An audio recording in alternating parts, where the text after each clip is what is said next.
Welcome back dear students.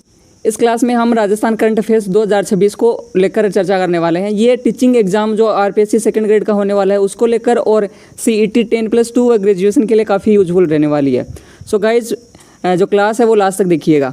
सबसे पहले हम बात कर लेते हैं महत्वपूर्ण नीतियाँ एवं सरकारी लक्ष्य। गवर्नमेंट ने 2026 में जितनी भी सरकारी जो नीतियाँ महत्वपूर्ण नीतियाँ जारी की है वो हम डिस्कस कर लेते हैं। पहली ये अपनी आ जाती है राजस्थान औद्योगिक विकास नीति। ठीक है, ये राजस्थान औद्योगिक विकास नीति क्या है, इसको सबसे पहले ये स्वीकृत कब की गई थी? ये 22 मई 2026 को स्वीकृत की गई थी और राज्य मंत्रिमंडल द्वारा इसको स्वीकृति दी गई थी। इसकी अवधि क्या रहने वाली है, यानी ये कब तक लागू रहेगी? ये 5 वर्ष तक लागू रहने वाली है, अर्थात 2031 तक ये लागू रहने वाली है। इसका टारगेट क्या है? इसका मेगा टारगेट जो है वो 2047 तक रहेगा। वर्ष 2047 तक राजस्थान की जो अर्थव्यवस्था है उसको 20 ट्रिलियन डॉलर बनाना, यानी कि लगभग 30 लाख करोड़ रुपए के स्तर पर ले जाना सरकार का जो है वो लक्ष्य रहने वाला है। ठीक है, उसके बाद में हम आ जाते हैं पीएम कुसुम योजना पे। पीएम कुसुम योजना 2.0 आवंटित जो क्षमता है वो केंद्र सरकार द्वारा राजस्थान को 6000 मेगावाट सोलर पावर का नया लक्ष्य आवंटित किया गया है। कितना? 6000 का। ये डेटा ऐसा का ऐसा पूछा जाता है तो आप लोग जो है इस डेटा को कंठस्थ कर लीजिएगा। इसका लक्ष्य क्या रहने वाला है? 6000 मेगावाट और सितंबर 2027 तक इसका टारगेट रहने वाला है। इसके लक्ष्य की प्राप्ति कब तक की जानी है? 2027 तक, सितंबर 2027 तक ये टारगेट रखा है सरकार ने।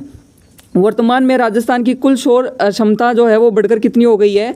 47.7 गीगावाट, यानी कि 47,700 मेगावाट हो गई है वर्तमान में ये वाली क्षमता है। और 2027 तक 6000 मेगावाट का सरकार ने लक्ष्य रखा है। अगली देखिएगा, अगली अपने पास में आ जाती है यहाँ पे पर्यावरण व MOU इकोलॉजिकल रेस्टोरेशन प्रोजेक्ट। पारिस्थितिकी पुनरुद्धार के द्वारा समझौता किया गया है हिंदुस्तान जिंक लिमिटेड के साथ, जो HZL और टेरी के द्वारा। ये टेरी क्या है? The energy and resource institute के मध्य ये जो है वो समझौता हुआ है। इसका उद्देश्य क्या है? राजस्थान में 250 हेक्टेयर जो बंजर भूमि है या फिर औद्योगिक क्षेत्र जो है उसको प्राकृतिक इकोसिस्टम में बदलना, क्योंकि वहाँ पे कोई किसी भी प्रकार का जो है वो फसल उत्पादन नहीं होता है। इसके लिए कौन सा जो क्षेत्र जो है वो सिलेक्ट किया गया है? Chanderiya lead zinc smelter complex Chittorgarh के अंदर जो है वो वाला जो है स्थान जो है वो सिलेक्ट किया गया है। इसमें जो है वो कितना 250 हेक्टेयर क्षेत्र जो है उस पर पारिस्थितिकी दोबारा से उत्पन्न की जाएगी। इसके लिए MOU किया गया है। किसके साथ में MOU किया गया है? टेरी के साथ में, the energy and resource institute के साथ में जो है MOU किया गया है। ठीक है गाइज, अगले पॉइंट पे आते हैं। देखिए, जो PM कुसुम योजना कंपोनेंट C जो है उसमें वर्तमान में जो राजस्थान है उसका स्थान क्या है? देश में राजस्थान का स्थान अभी तीसरा बना हुआ है। ठीक है, और अब तक 1312 परियोजनाएं इसके तहत स्थापित की गई है और उसकी कुल क्षमता जो है वो कितनी है? 3373, यानी 3373 मेगावाट जो है इसकी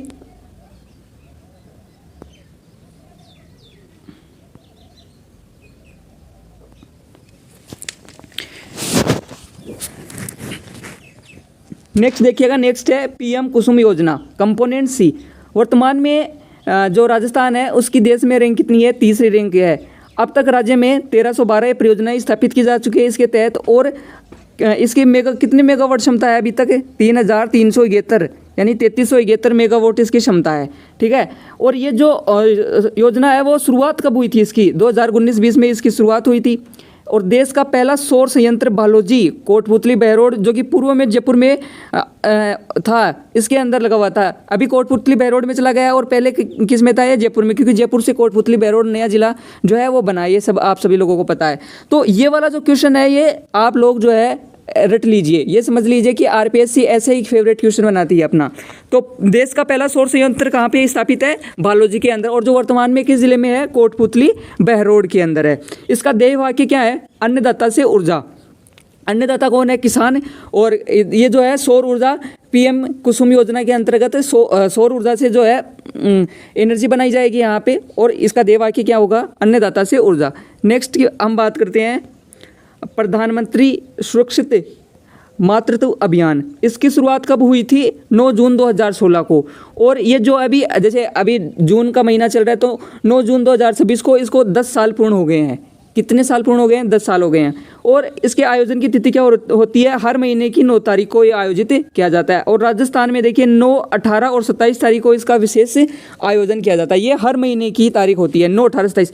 सो गाइज आप लोग इसको इस तरह से भी याद कर सकते हैं। देखिए 3 से डिवाइड हो रहे हैं, 9, 18, 27 या फिर 9 दूनी 18, 9 3 27। इस तरह से भी आप इसकी डेट जो है वो याद कर सकते हैं। अगला देखिए, औद्योगिक क्षेत्रों हेतु जीरो लिक्विड डिस्चार्ज CETP योजना। ठीक है, अब ये CETP क्या है? कॉमन इफ्लुएंट ट्रीटमेंट प्लांट स्थापित किए जाएंगे, यानी कि प्रदूषण नियंत्रण और जल संरक्षण के लिए CETP जो प्लांट हैं वो स्थापित किए जाने हैं। इसके लिए देखिए अनुदान जो है राज्य सरकार और केंद्र सरकार का कितना कितना रहने वाला है। राज्य सरकार हाइब्रिड मॉडल पर परियोजना का लागत 80% या अधिकतम 150 करोड़ रुपए का अनुदान देगी। जो भी ये प्लांट स्थापित करेगा उसके लिए 80% तक मैक्सिमम जो है 150 करोड़ रुपए का अनुदान राजस्थान सरकार देने वाली है। ठीक है, राज्य सरकार देने वाली है।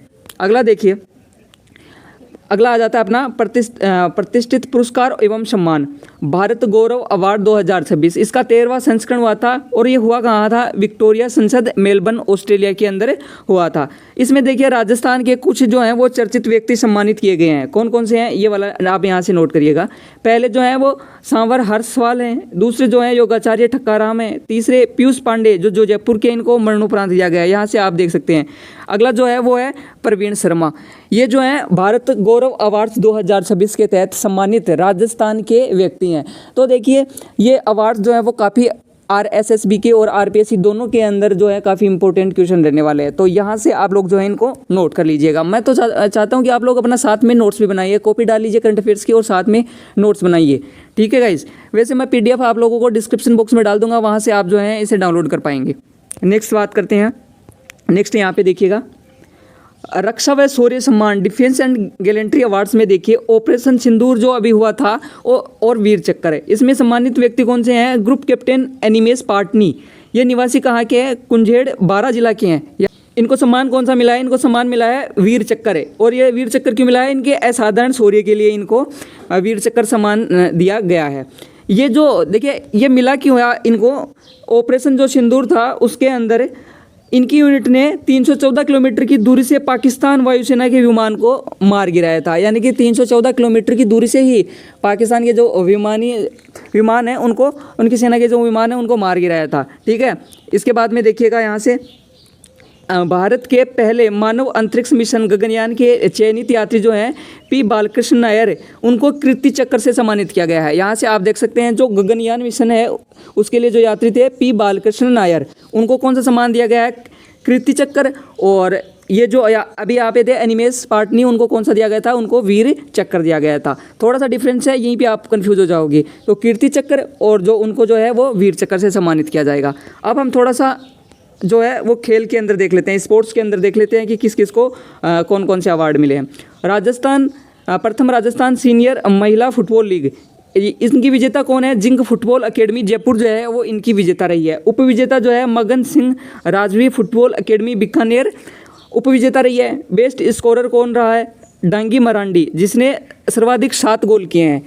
अभी देखिए फीफा वर्ल्ड कप भी चल रहा है तो उससे रिलेटेड भी मैं आप लोगों के लिए क्लास लेके आऊँगा, ये काफ़ी इंपॉर्टेंट रहने वाला है। अगले हम बात करते हैं क्रिकेट के अंदर। देखिए मानव सुथार जो कि श्रीगंगानगर के हैं, टीम इंडिया की टेस्ट टीम में शामिल होने वाले राजस्थान के 5वें खिलाड़ी बने हैं। और मानव सुथार ने काफ़ी विकेट भी चटकाए हैं यहाँ पे। ठीक है, इन्होंने हाल ही में अफगानिस्तान के खिलाफ अपने डेब्यू मैच में 7 विकेट चटकाए हैं। आप लोगों ने देखा होगा काफ़ी अच्छी बॉलिंग डालते हैं मानव सुथार, और इन्होंने अपने डेब्यू मैच के अंदर क्रिकेट के अंदर टेस्ट में 5 विकेट चटकाए। और ये राजस्थान से सिलेक्ट होने वाले 5वें खिलाड़ी हैं टेस्ट टीम के अंदर। ठीक है गाइज, आगे देखिएगा, आगे हम बात करते हैं।